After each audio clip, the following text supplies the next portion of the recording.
Good morning. আজকে অনেক দেরি করে ব্লগটা শুরু করলাম। ছেলেকে অনেকক্ষণ স্কুলে দিয়ে এসেছি। আজকে রান্না বান্না কিছু নেই সেরকম। রান্না ডিমের ঝোল করা আছে, মাছের ঝাল করা আছে, কালকে করেছিলাম, সেগুলো আছে সব। আর ওই জন্য রান্নাবান্না কিছু করবো না, ও বাবা ওগুলোই খেয়ে চলে যাবে। আর আমাদের দেখি ননদ বলেছে, ননদটা নাকি কালকে শুক্তো আর কি তরকারি করেছিল, ওগুলো দেবে। তো ওগুলো তো দেবে, ওগুলো দিয়েই সব হয়ে যাবে খাওয়া। আর এখন আমি রুটি করব, ফুলকপি আলু ভাজছি, রুটি করব। চাও অনেকক্ষণ খাওয়া হয়ে গেছে। আর এই যা বিছনাপত্র এবার তুলব। রান্না সেরকম চাপ নেই বলে আজকে ভাবলাম যে একটু ড্রেসিং টেবিলটা পরিষ্কার করি।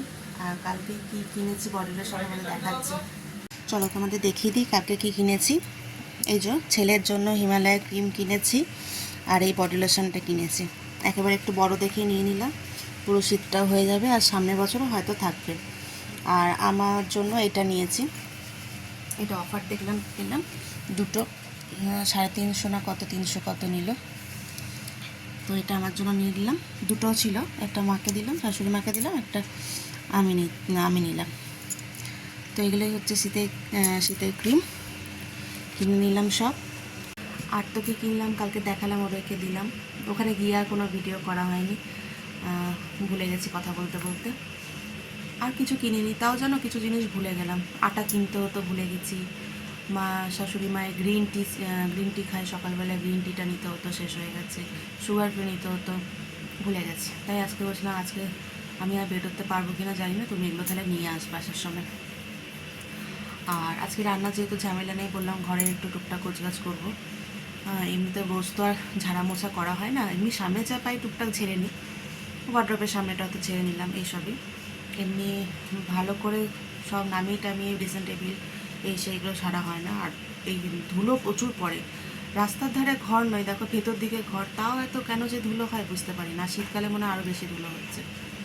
তো চলো, রান্নাবান্না তো সেরকম কিছু নেই, দেখাতে পারবো না আজকে। টিফিনটা হবে, রুটি ফুলকপি আলু ভাজা বসিয়ে দিয়েছি, কাচবো, কাঁচা বাকি আছে, সব মেখে রেখেছি। এখন ঘরের এই কাজকর্ম করে তারপর আবার বাইরে কাজ করতে যাব, মানে কাচাকুচি করতে যাব। চলো এখন পরিষ্কার করে নিই, তারপর আবার পরে আসছি। তো দেখো, এখন আমি ড্রেসিং টেবিল পরিষ্কার করতে চলে এলাম। ওদিকে টিফিনটা আগে করে নিলাম, ওর বাবা নিয়ে যাবে। রুটি আর ফুলকপি আলু ভাজা হয়ে গেল, তারপরে সব কাজ সেরে আমি ড্রেসিং টেবিলটা পরিষ্কার করতে এলাম। আগে সব নামিয়ে নিই, তারপর মুছে মুছে আবার গুছিয়ে রাখবো। এ দেখো বার্ডস কিনে এনেছে, এক কৌটো, অনেক দিন ধরে কেনা আছে। দেখো কেমন ধুলো পড়েছে, চাপ চাপ ধুলো। এটা অবশ্য অনেকদিন করা হয়নি, ধুলো পড়ার কারণ আছে। কিন্তু দেখো ফ্যান ট্যানগুলো তো আমি 4-5 দিন 6 দিন পর পরই পরিষ্কার করি, তাও যেন ধুলো ভর্তি হয়ে থাকে।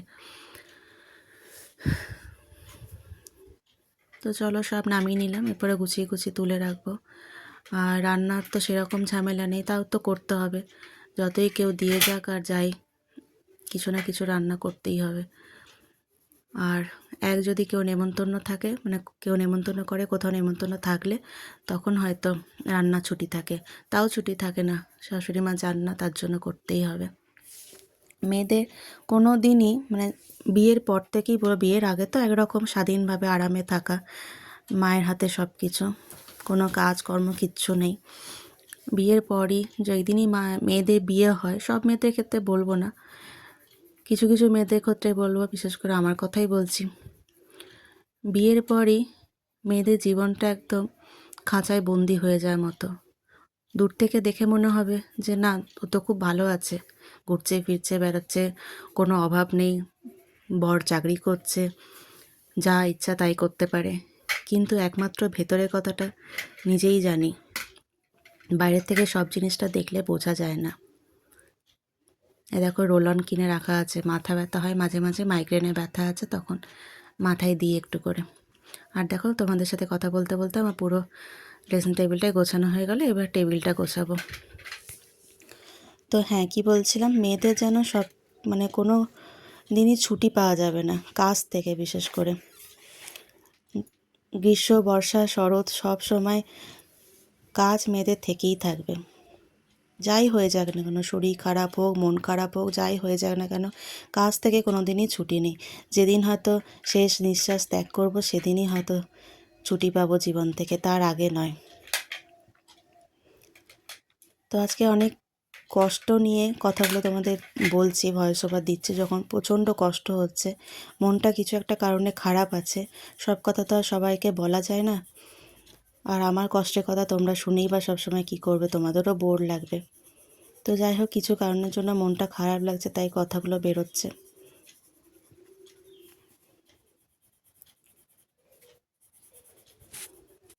আমি পরিষ্কার করছি, এদিকে হাতে প্রচণ্ড ব্যথা হয়েছে। কিসের জন্য ব্যথা ডাক্তার দেখাবো দেখি।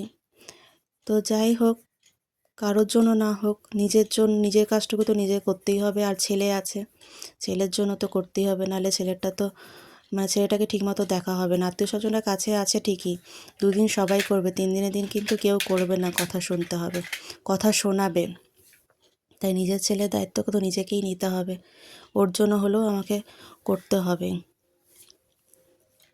মায়ের জায়গাটা কেউই নিতে পারে না, মা মাই হয়। আজকে আমার মা কাছে থাকলে আমাকে হয়তো এত কষ্ট করতে হতো না।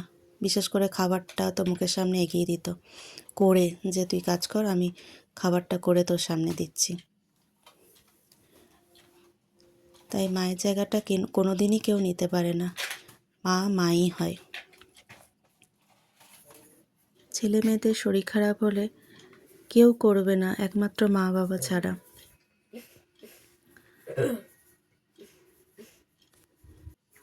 এমনকি নিজের ছেলেও কিন্তু করবে না। আর ছেলে ছোট আছে, বোঝে না, তাই বড় হলেও কিন্তু আমার কষ্টটা সে বুঝবে না, শুধুমাত্র মা বাবা ছাড়া। শ্বশুরবাড়ি কেউই বুঝবে না, না স্বামী, না শ্বশুর শাশুড়ি, না নিজের ছেলে, শুধুমাত্র মা বাবাই বুঝবে ছেলে মেয়ের কষ্টটা।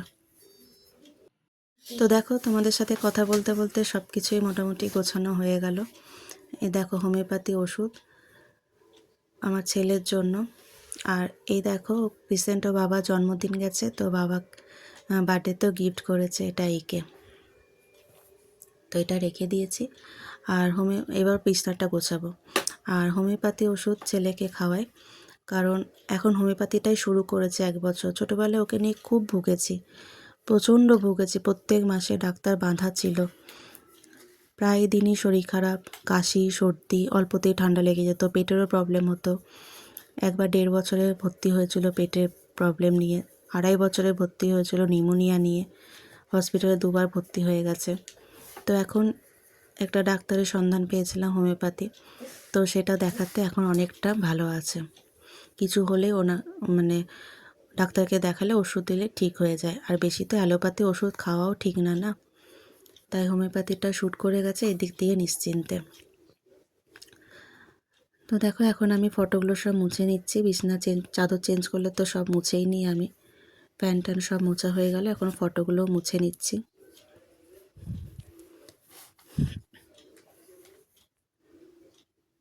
আজকে ভয়েস ওভার দিচ্ছি, অনেকটা কষ্ট হচ্ছে, মনে পারছি না, তাও দিচ্ছি।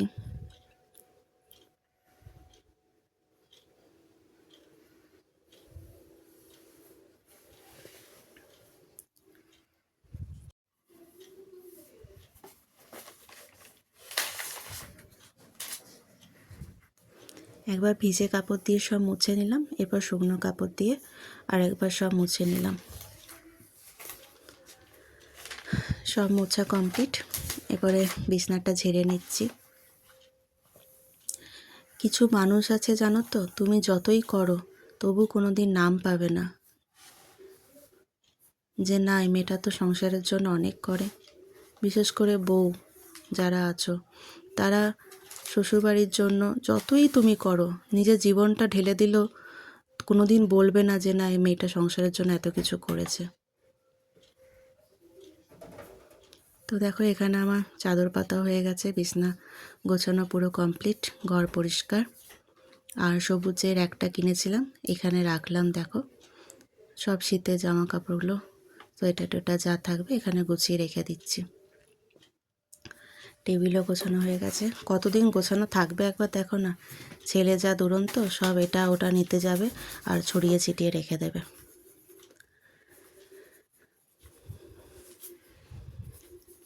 টিভি দেখছি আর কাজ করছি, এটাই আমার টাইম পাস।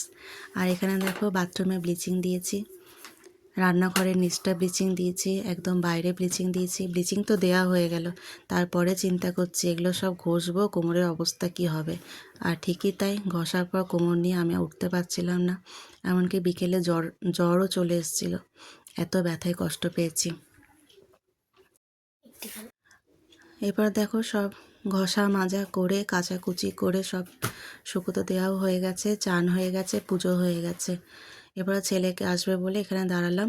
ওদিকে গান হচ্ছিল বলে দেখলাম যে গানের আওয়াজ আসছে, তাই আবার ভয়েস ওভার দিতে চলে এলাম, নাহলে তোমাদের গানের আওয়াজটা আবার শুনতে পাবে। এই করতে করতে দেখো ছেলেও চলে এসছে। এবার ছেলেকে নিয়ে লেগে পড়তে হবে, এতটুকুনো আজকে বসার সময় পাইনি। আর প্রচণ্ড হাতে কোমরে যন্ত্রণা করছে, এত ঘষা মাজা করেছি। আজকে মনে হয় ছেলেকে ভালোভাবে পড়াতেও পারবো না, দেখি যেটুকু পারবো সেটুকু করবো, তা নাহলে শুয়ে থাকবো।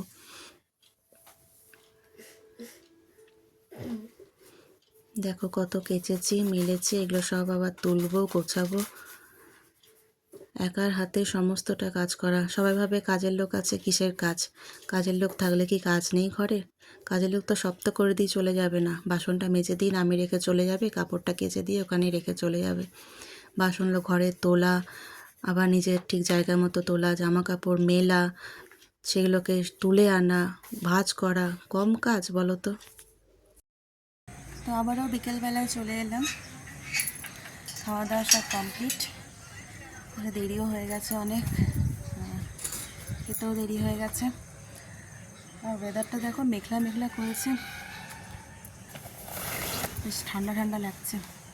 তো তোমাদের তা দেখানো হয়নি, বললাম ননদ শুক্তো দিয়েছে, শুক্তোটা তো হলো। আর আমি ডাল ভাতে দিয়েছিলাম, মানে মুসুর ডাল ভাতে, প্রেশারে ওই কাপড়ে বেঁধে মুসুর ডাল ভাতে দিয়েছিলাম। আর পেঁয়াজ পোস্ত করেছিলাম, পেঁয়াজ পোস্ত খেতে ইচ্ছা করছিলো, পেঁয়াজ পোস্ত করেছিলাম, ব্যাস। আর শুক্তো ছিল, ওই দিয়ে খাওয়া হয়ে গেল। আর এখন বিকেল হয়ে গেছে, আমার জামা কাপড়গুলো তুলে নিই। আর সেরকম তো রোদও নেই, রোদ সকাল থেকে ভালো করে দেয়ও নি, হালকা হালকা একটু হাওয়া দিচ্ছিলো, বেশ ঠান্ডা ঠান্ডা লাগছে। এখন বাজে হচ্ছে তোমার 4:30, 4:30 পৌনে 5টা বাজে। এটা তুলে নেবো, আগে এগুলো তুলে নিই।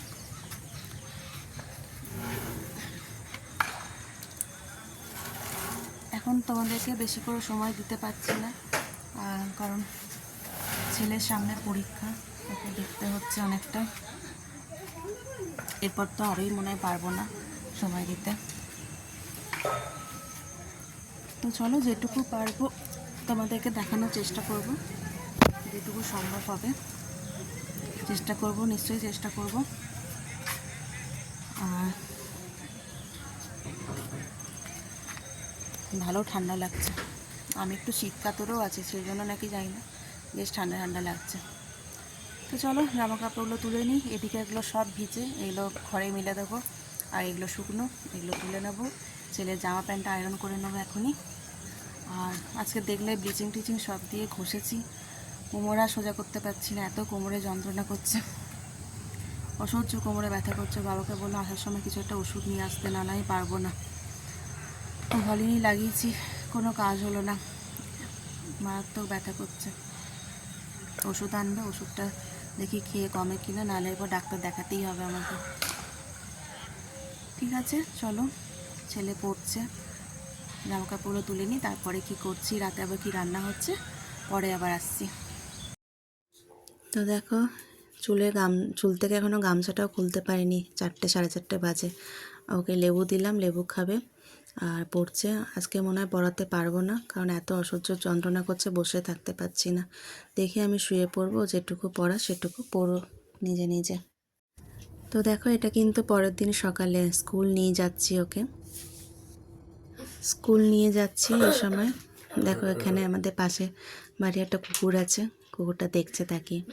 তো কালকে ব্লগটা শেষ করা হয়নি, তোমাদের বললাম এত যন্ত্রণা, ওর বাবা ওষুধ এনে দিল, খেয়ে শুলাম। বিকেলবেলা মানে সন্ধ্যার দিকে জ্বর চলে এসেছিলো, আর প্রচণ্ড ব্যথাতে এত কষ্ট পাচ্ছিলাম, কিন্তু কাউকে কিছু বলার উপায় নেই, বললেই ঝামেলা। আমার শরীর খারাপ, আমাকেই তো ভোগ করতে হবে, আমারটা আর কে করে দেবে বলো? কষ্ট পেলেও সব কিছু করতেও হবে। উঠে দাঁড়িয়ে যতই কষ্ট হোক না কেন, উঠে দাঁড়িয়ে সেই রান্না করতেই হবে, কাজ করতেই হবে।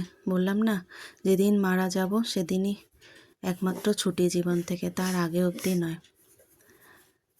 তো ব্লগটা তো কাল শেষ করতে পারলাম না, আর রাতে রান্নাও করিনি। ও বাবাকে বললাম কিছু একটা কিনে নিয়ে এসো, তো রুটি তড়কা কিনে নিয়ে এসেছিলো, ওই খেয়েছে। আমি আর খাইও নি, কারণ এত ব্যথায় কষ্ট হচ্ছিলো।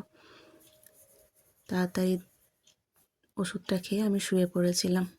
তো সকালে উঠে একটু কোমরে ব্যথাটা কম আছে, আর হাতে পায়ে ব্যথাটা প্রচণ্ড আছে। তো দেখো, ওখানে মামার ছেলেকে তুলে নিলাম, এবং ননদের ছেলেকে তুলতে যাচ্ছি। তো ব্লগটা বেশি বড় করব না, এমনিতেই মনে হয় অনেক বড় হয়ে গেছে। তো আমার কথাগুলো খারাপ লাগলে কিছু মনে করো না। আজকে অনেক কষ্ট নিয়ে ব্লগটা দিলাম, ভয়েস ওভারটা দিলাম। সারাদিন অনেক কাজকর্মই দেখালাম, আর কিছু দেখাইনি। আর কি দেখাবো, দেখানোরও তো কিছু নেই।